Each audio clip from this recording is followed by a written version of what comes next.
What's up? What's up? What's up, y'all? It's Jay to the mother. You know what time it is.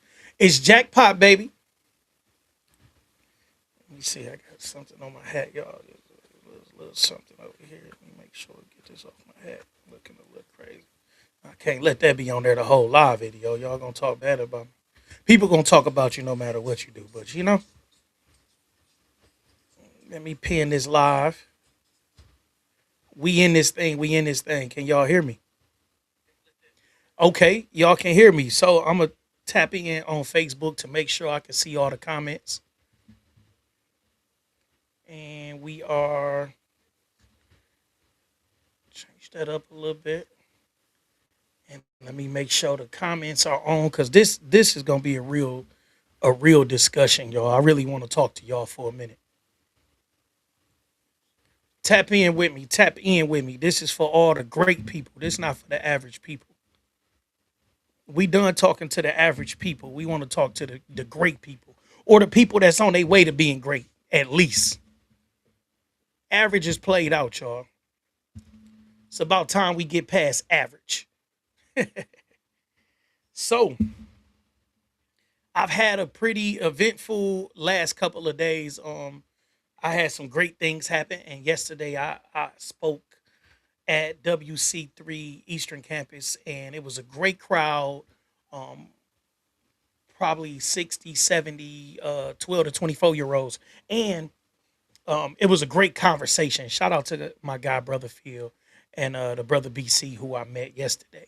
Um, Moving forward, I actually have a speaking engagement in a few hours at Cocoon, where I will be speaking to 50 plus year old entrepreneurs, and I'm excited about that. I can't say this is the first time I spoke to an older crowd, but in my nonprofit capacity over the past few years, it has been more of a youth centered thing. But I'm excited, so let's rock and roll with that. If you are an entrepreneur over the age of 50, get there. It's 2785 East Grand Boulevard. My office is also there if you need any type of help with business. But my time for speaking is not the whole event, but my office is in the building, so you can pull up and have whatever conversation you want to have with me. Now, this particular live, I just want to cover some ground and talk about how I got here. So, the last live I spoke on um just not feeling like you had to um just not feeling like you had to be, stay in tune with friends and family who was not doing what you were doing or who were not going in the same direction you were going in.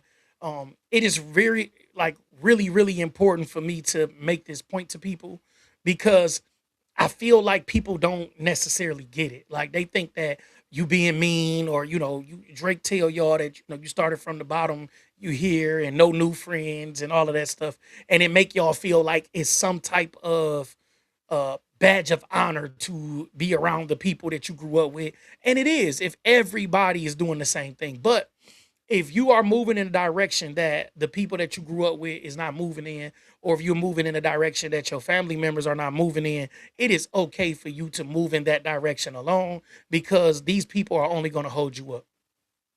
They're only going to hold you up. They'll find things that will hold you up.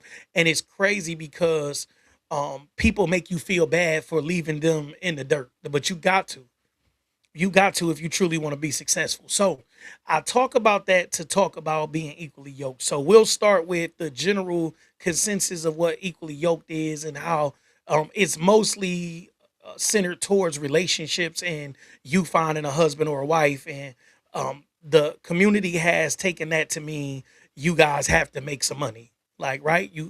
If I'm making 100,000, she need to be making 100,000. If I'm making 300,000, she needs to be making 300,000. And what I've seen in the black community is that we've done so much with so little for so long that people are afraid of going back to any type of view of poverty.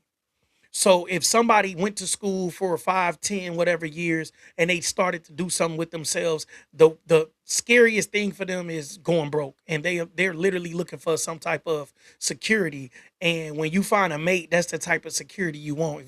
If you are a young lady and you went to school for 6, 7 years, and you are out here doing your big one, and you like, listen, I'm making all of this money. I'm not going to let a man in my life that's not making this money.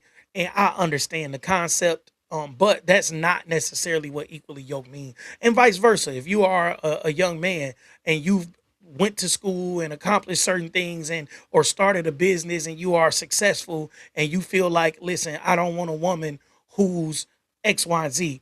Now, I'm going to address this uh, disparity a little bit, because most men, and you see this with basketball players and football players and actors and all of that, they're not necessarily looking for a woman that's making the type of money that they're making.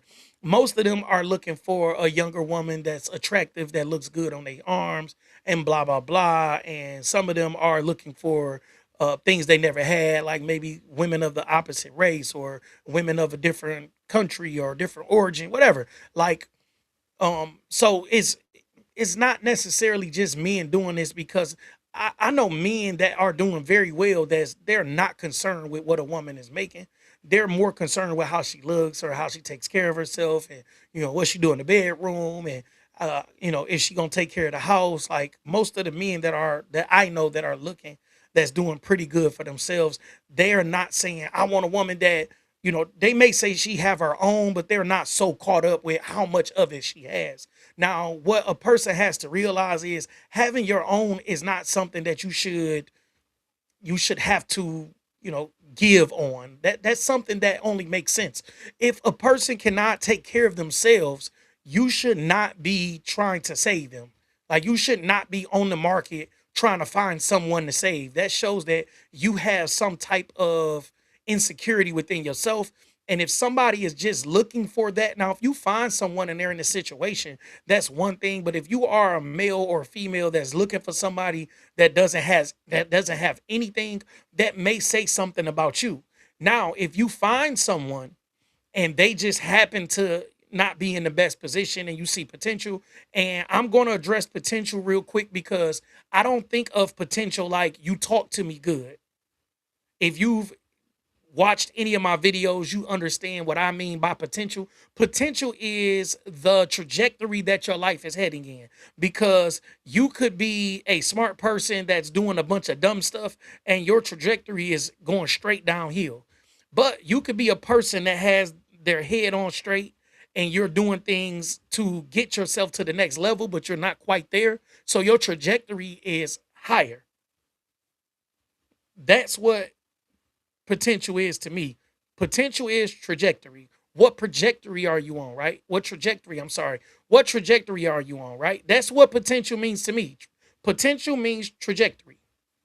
Potential for me is not you talk to me good about plans, because people make all the plans in the world. And unless you're somebody like me who say I'm going to do X, Y, and Z, and it may look funny to you, like he said he was going to do this, and it's been this long, and then you just see me do it, right? Like, okay, he meant what he said. I'm that type of person where you may not see me do it because I go into a bubble to get things done, and then you will see the end result. Dang, what JP been up to? I've been in school. Here's the master's degree. What JP been up to? I've been building this tax business. Here's the six-figure tax business, right? Boom. Now, do you want to join the team or not? Like, that's my type of thing. So you may not see me for a while, but people understand my trajectory. Now, you have people that have all the quote unquote potential in the world, but they haven't tapped into it. So their trajectory is going straight downhill. I'm not the person that's going to come and pick you up off your mama's couch. I'm not going to do that. But if I see you working, I see you handling your business, I do what I can to make sure you have whatever resources that I have available to me to help you get to the next level. That's what potential is to me. Just so we're clear on that. Now, equally yoked, right? And I don't just mean this in a relationship capacity. If someone is equally yoked with you, that means they have a level of understanding with you. They know what you're doing. They are on the same path. They are going in the same direction. That's what equally yoked is.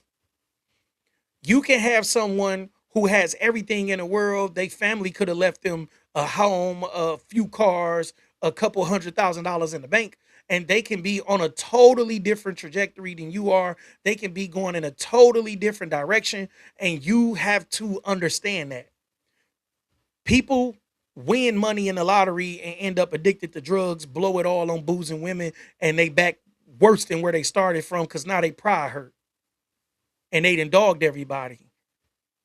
You have people that win a little something and they have people around them that suck all the life out of them. Some people are vampires and you have to be aware of this. So when I say the people around you have to be equally yoked, the person that you are waking up to every morning needs to be equally yoked. Your family needs to be equally yoked. Everybody has to be on the same page. And if they're not, then you have to create distance, or you're going to be the sum of the five people that's closest to you. And that will be extremely lower for you if you are surrounding yourself with people who don't have their head on straight, who are not doing what they're supposed to do, and who are not heading in the right direction. So this is something that you have to do as a person, and you have to decide what trajectory are you really on and what direction are you really going in, not what your mouth say, because you may look at yourself and see that you are one of the people who speak highly about what you're going to do and don't do any of it.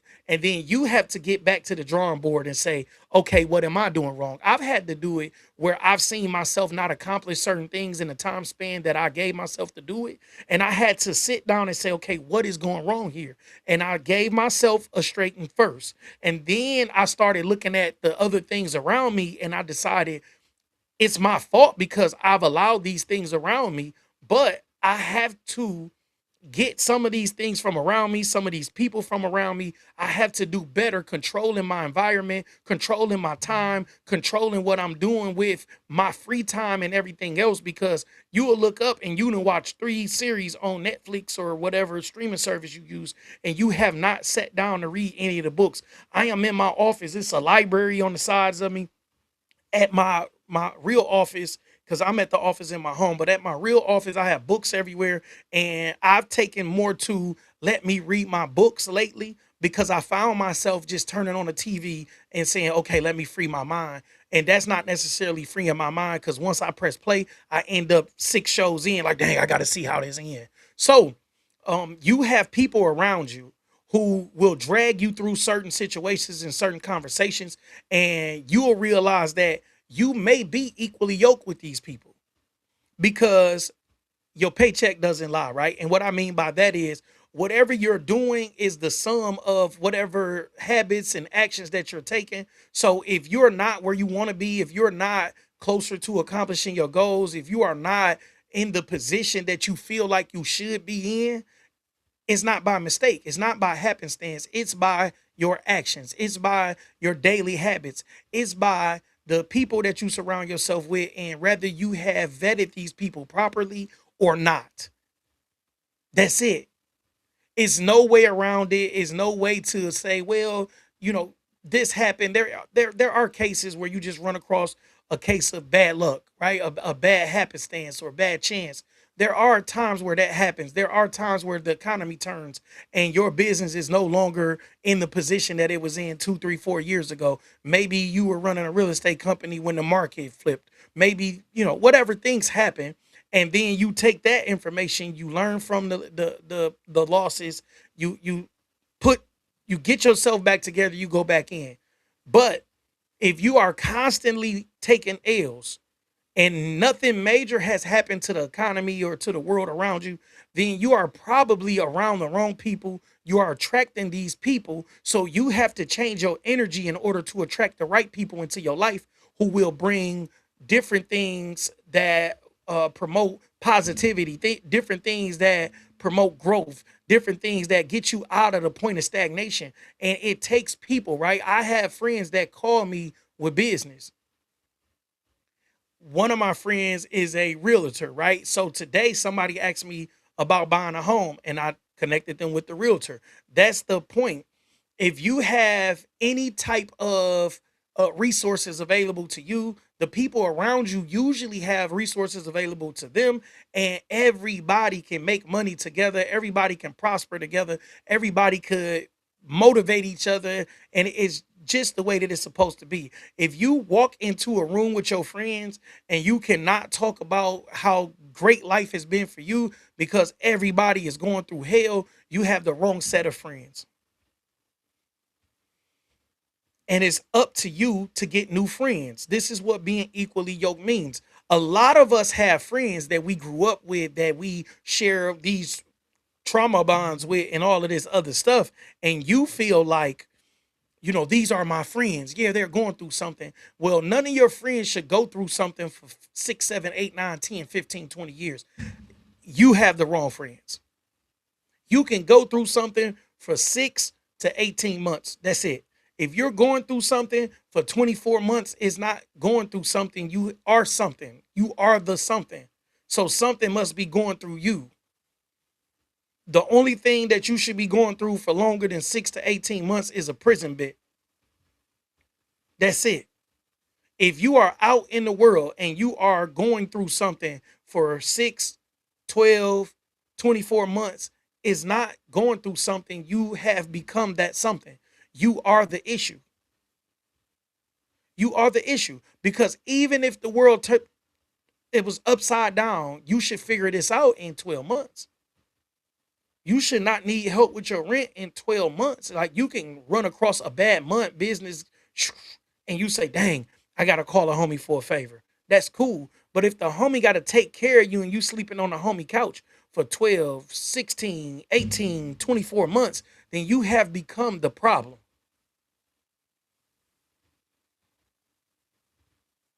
If you're going through something, and depending on what that is, you have to give yourself some type of time frame to come up out of that, or you'll soak in that. You'll soak in that. You'll look up and be in somebody's basement for 20 years when it was something that you could have done about it after 2 or 3 months. You could have got out of your own head and you could have stayed focused and you could have got out of that basement. But if you are not in the mindset of, let me see what has to be done for me to be the best me, then you're going to continue making the same mistakes because you are not giving yourself a straight.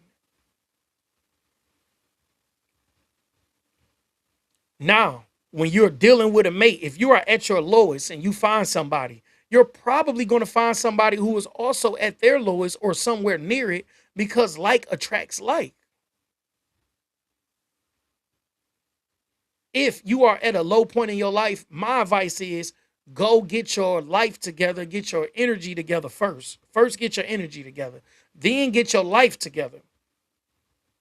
If your life is in shambles, you have no reason humping around. You have no reason dating. You have no reason doing anything other than getting your life together. That's it. Focus on that one cause. If you are somewhere trying to hump around and your life is topsy turvy, it's upside down, you a fool and you'll never figure this out.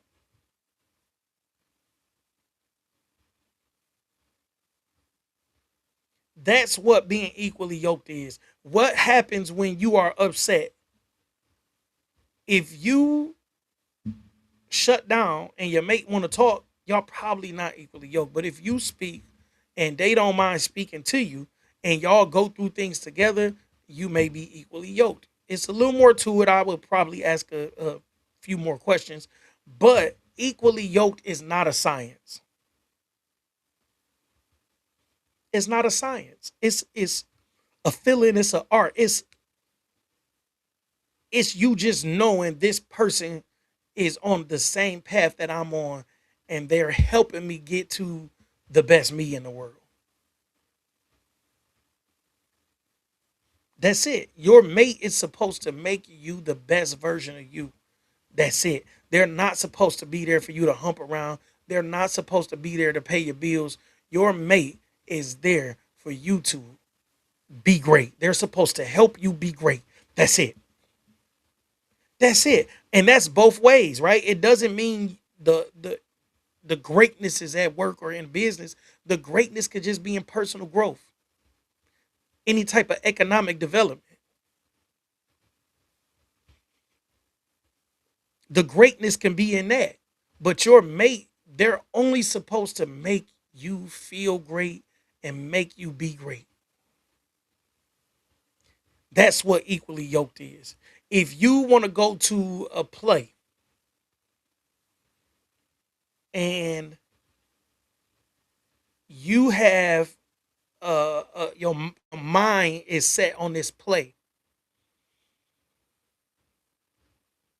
the play could be a Shakespeare play or something very classy, but your woman want to go twerking on a handstand on top of hoods of cars at Belle Isle, you may not be equally yoked and it may not last that long.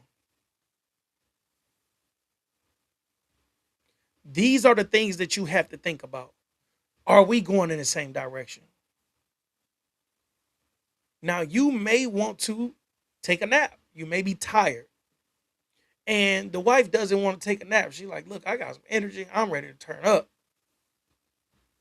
That doesn't mean that you're not equally yoked. But being uh, not equally yoked means you walk on eggshells not to upset them, or you try not to say things that may offend them, or different things like that, when you shouldn't have to do that in a relationship. If a person is equally yoked with you, they understand what you're going through.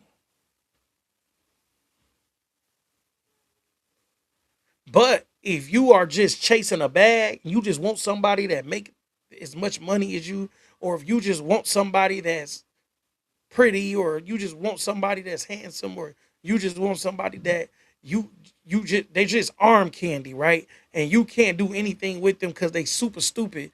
Then you get mad when someone shares the if someone if somebody shares that space and you feel like they don't belong there, now you upset. But all you wanted was good sex. They're there for that. But after the sex is done, you guys can't even have a conversation. If all you wanted was the money, then when the money is gone, you guys can't even have a conversation. These are things that you need to think about. This is why being equally yoked is more important than almost anything else. And once again, this goes for friends, family, and everybody else too. Everybody else too. Everybody should be on the same page. And if they are not, you have to create room, because if you feel like you're this much better than them, but you are around them, they're going to have more of these people around them, and you will just start dropping, dropping, dropping. Next thing you know, you leading the conversations of BS. Next thing you know, you can't get away from the BS. You got to stop it. So I didn't want to drag this out, but I did want to touch on being equally yoked. I'm going to leave this here for y'all. I will clip it up and share clips later this evening or tomorrow. You guys enjoy the rest of your evening, and I'll talk to you later.